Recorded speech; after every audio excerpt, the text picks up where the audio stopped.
Alright, so I'll do another short video here for English 101, hopefully short-ish. What I want to cover are basic research methods. This is kind of like crash course on research methods because you're going to need two sources for your persuasive essay. And this is a skill that you're going to carry with you into English 102, which is a research-based class. So generally in English 102, you would end up writing, one 8 to 10 page research essay by the end of the quarter. So what I like to start with is how we research, and I think this is applicable to anything, even if you don't end up taking English 102.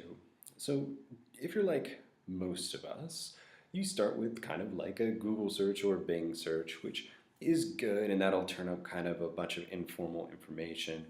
But the thing to keep in mind is that those search engines bring up anything and everything on the net, and they're not very discriminating. So they don't look for things that are just quality or things that are just reputable. It's going to bring you everything, including, my crazy uncle's blog about aliens, right? And all of those things will be in there.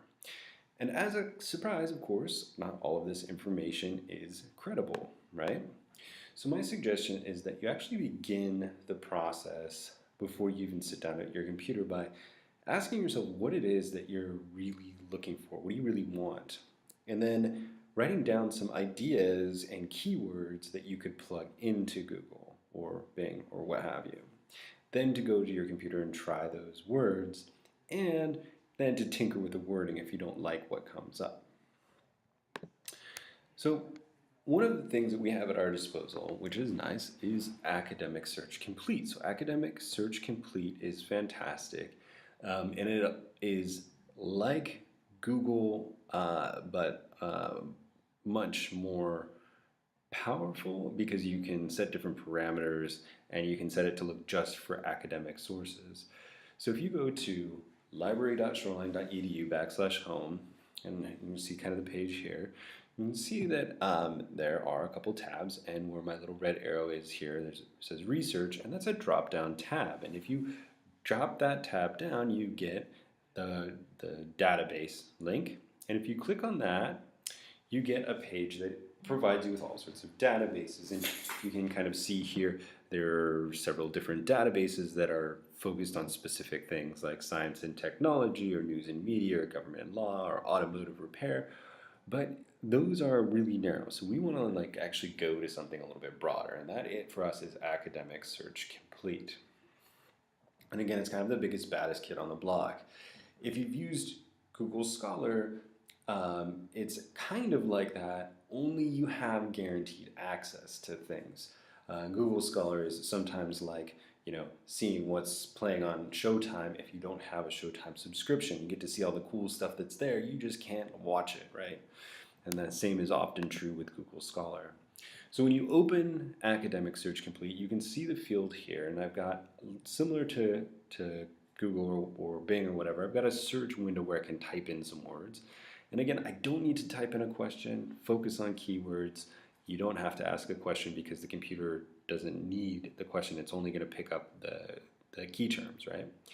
So here I've actually got three fields, and what's nice here is I can start in that very first field and type in something like artificial intelligence, and I can see that I get 41,195 articles.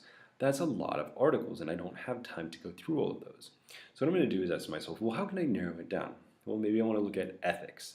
So I'm going to add ethics in the next field, and now I've got 220 results. So I've got a fraction of the results, and now it's a little bit more manageable, but still more than I would like to sift through. So I'm going to go ahead and add a third word, which is advancements, and now I've dropped down to 7. Now I can look at those 7 articles, and I can decide whether or not they're useful or not. If they're not useful, I can go back and I can change advancements to changes, or I can change ethics to morals, or artificial intelligence to AI, and often that will give me different results, right? Now, a couple little things that I would also suggest is off to the side, there's a little radio box here that you can check that says full text. Now, if you click that button, it guarantees that whatever comes up is is something that you're going to be able to read the entire article. You're not going to have to go to campus. You're not going to have to check some archives or do interlibrary loan or anything like that. You're going to be able to read it all on your computer, on your device. The other thing that I like is if you're looking for an academic source, that is a source that was written by an expert, like a researcher, a professor, a doctor, something like that, you can click this little button that's academic journals, and you're going to get just those peer-reviewed academic journals. Right? So again, a note about keywords. These words are the things that you're going to plug into Academic Search Complete or Google. You don't need to ask a question, right? Just focus on the keywords. So artificial intelligence and ethics could be my original search, but again, I could look at some synonyms. I could plug in AI for artificial intelligence, or robotics, or maybe computer intelligence, or virtual assistants. The ethics could become morals or laws or rules or something like that. So we always kind of want to think about what's a synonym that I could plug in, right? Because it depends on what the original author used. If they used something different than what you've come up with, you may not see that article. Okay, so now that we know where to find them, we kind of need to look into two categories. One is an academic source and one is a popular source. And I'm not going to go into too much depth here. I go into more usually, but for the sake of time and the interest of time, I'll just kind of explain it like this. An academic source is something that is written by somebody who is an expert in their field. Again, a professor, a researcher, a doctor, something like that.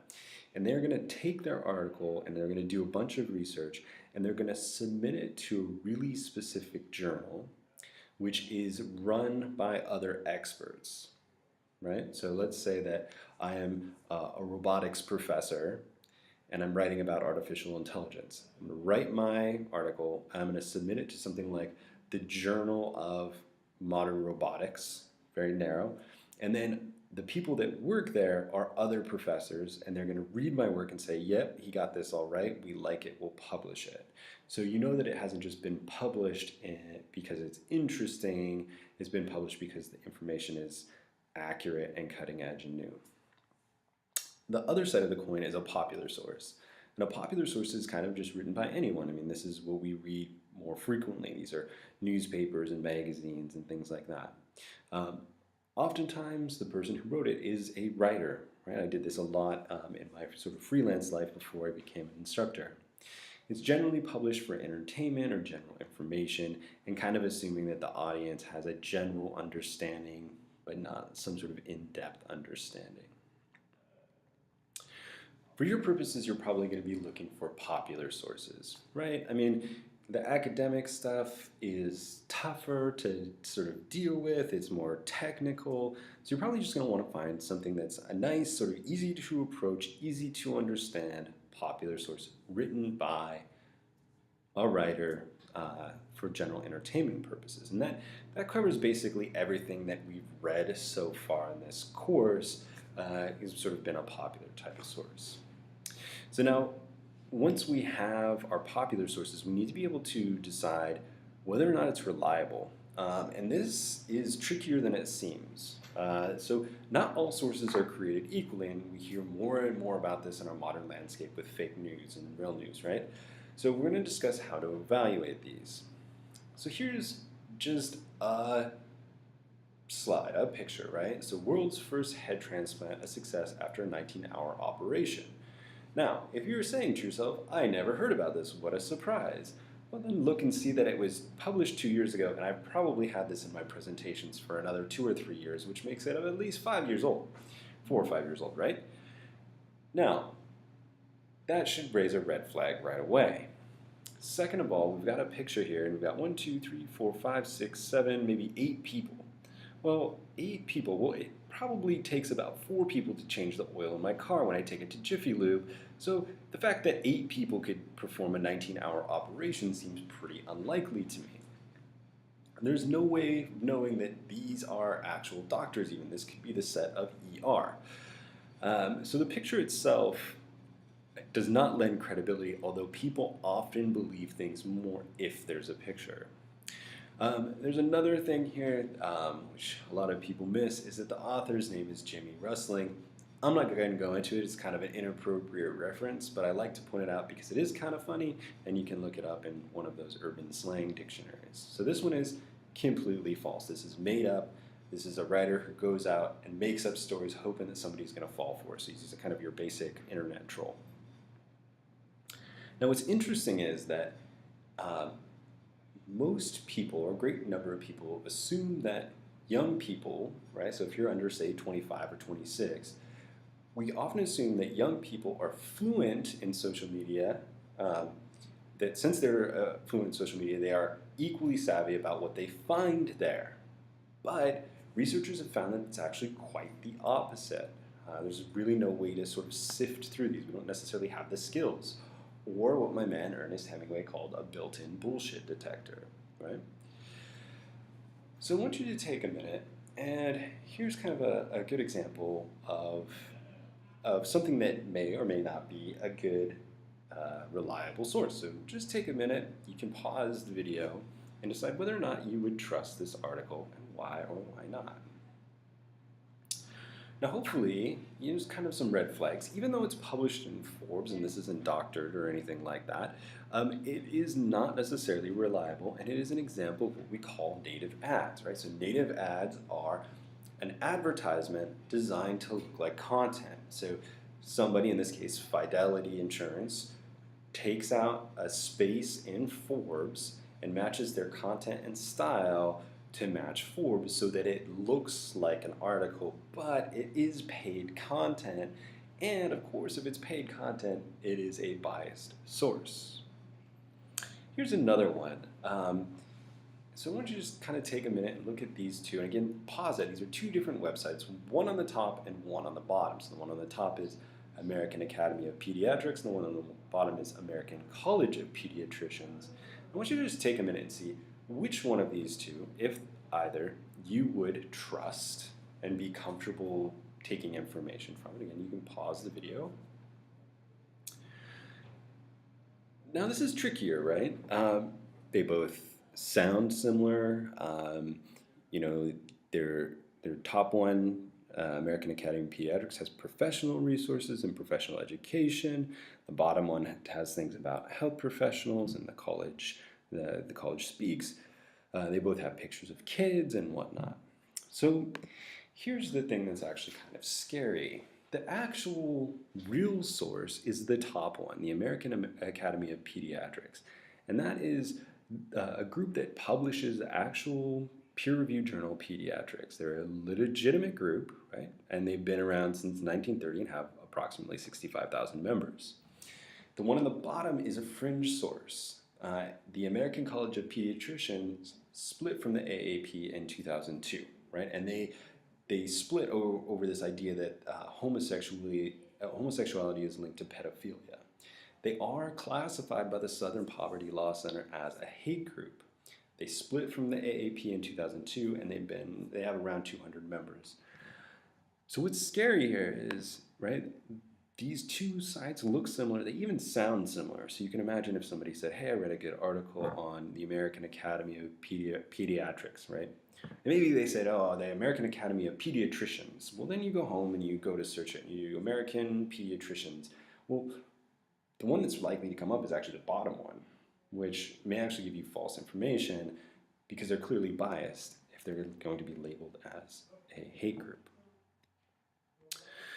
So as you go through these things, there are a couple things that you can do in order to avoid falling into these traps of finding an unreliable article. The first one is to pay attention to the URL, that address that comes up in the top search bar when you're on a website.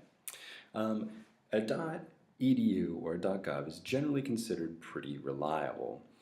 After that, all bets are off. Just because it's a .com or a .org or a .net doesn't really matter, because any of us can go out and buy one of those things. And there are even some pretty tricky ones where people will take what looks like a legitimate website. So abc.com is a news website, but abc.com.co is a fake news website that's meant to sort of trick people, but it's got the same beginning part, right? You can read the About Us section. Who is on the board? Who are the editors? How long have they been around? And you can cross-check those things. Cross-checking is definitely your friend here. You can look at the number of quotes or lack thereof. Usually, a legitimate article will have a lot of quotes from experts, right? So you can also look at who's being quoted. You can check the quotes for context. A lot of the times, quotes get taken out of context and it changes the meaning of something. And then you can always use this reverse image search. So if we think back to that picture of the doctors underneath the head transplant thing, if I did a reverse search, I might find out that those are actually, that's just clip art or a stock image or maybe from the set of ER, and it doesn't really matter, right? But it's been used to try and add a little bit of believability, right? So the goal here is to avoid being tricked. So just in the last, I know this video is already longer than I want it to be, but I want you to sort of think about a couple of things. I want you to think about a topic that you might be interested in, what you know about the topic, how you might narrow the essay. I want you to think about what might be the two sides of this issue, which side you agree with, and then I want to think about what sources or keywords you might find, how you might use that information. All right, I think I will end there. Email me with questions. Find two sources, double check them for reliability. If you're uncertain, email me. I'm happy to help. Even if you send me a URL, I can usually help you with those things via email, or you can stop by during office hours. All right, have a good one and take it easy.